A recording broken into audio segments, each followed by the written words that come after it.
أهلا بكم. قال معارضون ليبيون من المجلس الوطني الانتقالي إن أسلحة جديدة ونوعية وصلت إلى الكتائب الأمنية التابعة للعقيد معمر القذافي دون أن يحددوا المنفذ أو البحري الذي وصلت منها.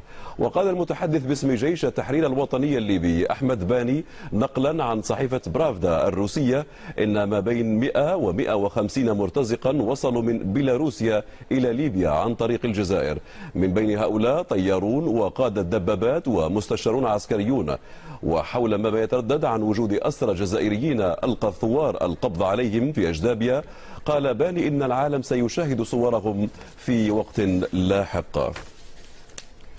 ومن جهة ثانية نفت وزارة الخارجية الجزائرية أي علاقة لها بنشاط لمرتزقة جزائريين في ليبيا، وذلك ردا على إعلان متحدث باسم الثوار الليبيين أسر مرتزقة جزائريين واتهامه السلطات الجزائرية بدعم القذافي.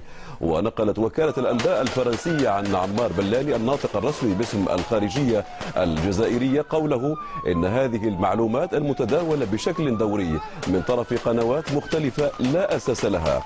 وكانت وكالة الصحافة الفرنسية قد نقلت عن الثوار في وقت سابق أنهم أسروا 15 من المرتزقة الجزائريين في إجدابيا، وقتل 3 آخرين في معارك ضارية دارت السبت في هذه المدينة الواقعة شرق ليبيا.